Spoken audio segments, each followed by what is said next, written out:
शिरोज ideal woman एक कथा. कथा सत्कार मराठी गंध संधी भूमिका फुले मानकरी मराठी कथा बुगे. जीवनातला अत्यंत आनंदाचा सत्कार समारंभाचा क्षण साजरा करून सुहिता विमानामध्ये बसली होती. तिच्या डोळ्यापुढे पुन्हा पुन्हा आजचा सोहळा साकार होत होता. तिच्या प्रबंधाला राष्ट्रीय पारितोषिक मिळेल अशी स्वप्नातही तिने कधी कल्पना केलेली नव्हती. ती खूप आनंदात होती. तिच्या मनात एअरपोर्टवर विचारलेल्या प्रश्नासारखा रेंगाळत होता. मॅडम, आपल्या या यशामागे कुणाचा हात आहे? असं म्हणतात पुरुषाच्या यशामागे एका स्त्रीचा हात असतो. तुमच्या यशामागे पुरुषाचा हात आहे का? सॉरी, माझ्या फ्लाईटची वेळ झालेली आहे, असं म्हणून ती पटकन तिथून सटकली. पण मनामध्ये तो प्रश्न रेंगाळतच होता. आजचा सत्कार समारंभ स्मृतिचिन्ह ती आणि तिचा नवरा तिच्या डोळ्यापुढे सारखे येत होते. विमानाच्या गतीबरोबर तिचे मानही धावत होते. तिला आठवले, डोळ्यासमोर एक एक प्रसंग साकारत होते. मोबाईलची रिंग वाजत होती. सुहिताने तिचा फोन बघितला. अमूल्या. हं, बोल अमू. Good morning. काय करतेस? अगं काही नाही, पुस्तक वाचतंय. कुठलं? उत्तर योगी अरविंदाचे आहे. अगं ऐक ना, दिल थांबके सुन. अगं तुझी पसंती आली. तू अक्षयला पसंत आहेस. कॉंग्रॅट्स. आता पुढचे प्लॅन करू. चल आता मी ऑफिसला पळते.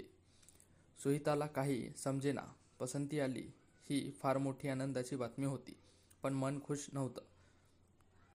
मुलीच्या जीवनात पसंती येणं हा खूप आनंदाची बाब असते. काय करावं? विचार तर करायलाच हवा. स्थळ सोडणं म्हणजे मूर्खपणा होईल, पण स्वीकार कठीण जाईल. समजा स्वीकारलं तर संसार सुखाचा होईल का? भावी आयुष्य सुखात जाईल का? आपण ॲडजस्ट करू शकू का? काय करू? दिसायला देखणा गोरा, पण फक्त इंटर शिकलेला, चेहऱ्यावर थोडा बावळटपणा, बोलण्याचे वागण्याचे मॅनर्स तसे नाही. पण अमूल्या म्हणाली, हो तो स्वभावाने खूप चांगला आहे, साधा सरळ आहे, खूप शांत आहे.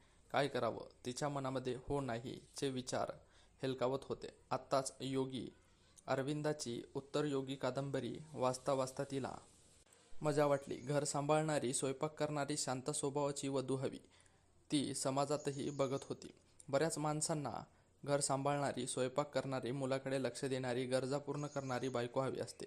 मग मीही हा जर दृष्टिकोन ठेवला तर घर सांभाळणारा देखणा नवरा स्त्रियांनी स्वीकारला तर पैसा, प्रतिष्ठा, करिअर मी बघेन, तो घर बघेन अशी भूमिकांची अदलाबदल केली तर तिला एकदम आठवलं, मागल्या वर्षी कॉलेजचे श्रीकांत सर प्रॅक्टिकलला पुण्यामध्ये गेले होते. त्यांना घ्यायला तिथलच्या प्रोफेसरच्या मिसेस आल्या होत्या. सर सांगत होते, मिस्टर कुलकर्णी नाही आलेत. विचारले, मी आलेले बघून तुम्हाला आश्चर्य वाटत असेल. मिस्टर कुलकर्णी घरीच आहेत. खरं सांगायचं तर आम्ही कधीकधी आमच्या भूमिका बदलतो. ते घरच बघतात आणि मी बाहेरच बघते. सर म्हणाले होते. मला फार आवडलं. आयडिया झकास आहे. नुसती आयडिया नाही तर इम्प्लिटेशन आहे तिथे. अहो बरोबर, ते दोघं अशा भूमिका कधी कधी जगतात.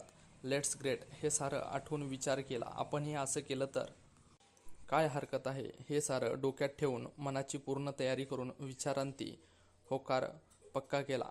एकदा वाटलं, चुलत बहिणीला इंजिनियर नवरा मिळाला. आत्या म्हणाली होती, आपली रेवती भाग्यवान आहे, शिकलेली नाही तरी छान नवरा मिळाला. काकू म्हणाल्या होत्या, वन्स अहो आपली पोरगी गोरी आहे, स्वभावाने शांत देखील आहे, कामामध्ये हुशार आहे, छान संसार करील. आताही हे तेच आहे. अक्षय गोरा आहे, स्वभावाने चांगला आहे, छान घर सांभाळेल, फक्त भूमिकांची अदलाबदल आहे. होकार देणं अगदी योग्य आहे, कारण पुन्हा पसंती फार कठीण. पुन्हा मुलगी दाखवणे, पत्रिका पाहणे सगळं कठीण होतं. पुन्हा पुन्हा तिने आपला चेहरा आरशात बघितला. रंग काळा सावळा होता. नाक, डोळे ठीक होते. रूप सामान्य होतं. बुद्धी असामान्य होती. खूप शिकायचंय, खूप मोठं व्हायचं, नाव कमवायचं, प्रतिष्ठा मिळवायची हे स्वप्न आणि जिद्द होती. एम.फिल सुरू होते. कॉलेजमध्ये छान नोकरी मिळालेली होती. मनामध्ये असे विचार सुरूच होते. तेवढ्यामध्ये दारावरची कॉलबेल वाजली. दार उघडले. साक्षात अमूल्या उभी होती. कॉंग्रॅट्स सुहिता, तुझी पसंती आली. किती छान झालं ग. काय विचार केला? अगं, तुझा स्वीकार करणारा तो देव माणूस आहे. खरंच अमूल्या, मी खूप विचार केला. मी स्वीकारलंय अक्षयला. वाव सुहिता. आणि तिने मिठीच मारली. शुभमंगल सावधान झालं. हँडसम नवरा मिळाल्याचं काहींना कौतुक वाटत होतं तर काहींना वैषम्य वाटत होतं. कमी शिकलेला नवरा मिळाला हे ऐकून त्यावर उपहासिक कमेंट्स होत्या. कुछ तो लोग कहेंगे, लोगों का काम है कहना. छोडो ये बेकार की बातें. लोकांकडे लक्ष न देता जगायचं, चांगल्या लोकांशी चांगलं वागायचं आणि आपल्या विचारांशी प्रामाणिक राहून आपल्या मतांवर निर्णयांवर पक्क राहायचं. हे जीवनाचं तत्त्व आहे किंवा होतं. लग्न झालं, संसार सुरू झाला. नवरा खुश होता. त्याने आनंदाने सारे स्वीकारले. संसारामध्ये आनंदी राहून स्वतःचं करिअर सांभाळायचं हेच जीवनाचं उद्दिष्ट होतं. बघता बघता पहिला मुलगा झाला. खूप गोड, चुणचुणीत, स्मार्ट. जन्म झाल्यावर मुलाला पहिल्यांदा बघितलं. ईश्वराने खूप छान देणं दिलं होतं. मातृत्वाचं दान मिळालं होतं. देवाचे मनापासून आभार मानले. नोकरी, छोटा अथर्व, करिअर, सोशल वर्क, सारं कसं सांभाळायचं प्रश्न होता. मला करिअर सांभाळणं गरजेचं होतं आणि घर सांभाळणं आवश्यक होतं. हा प्रश्न अक्षयने सोडवला. आता मी चतुर्भुज होते. 4 हातांनी संसार शिल्प सांभाळायचे होते. घर दोघांचे असते, दोघांनी सांभाळायचे असते. संसाराचे सुंदर शिल्प 4 हातांनी कोरायचे असते. अक्षय म्हणाला, घर माझं आहे, मुलगा माझा आहे, संसार देखील माझाच आहे. मी जबाबदारी उचलायलाच हवी. अक्षयची घर आणि अथर्वला सांभाळण्यात खूप मदत झाली. अथर्व मोठा होता. शाळेत हुशार विद्यार्थी म्हणून त्याला ओळखत होते. पुढे PhD मिळवली. सामाजिक कार्य सुरू होते.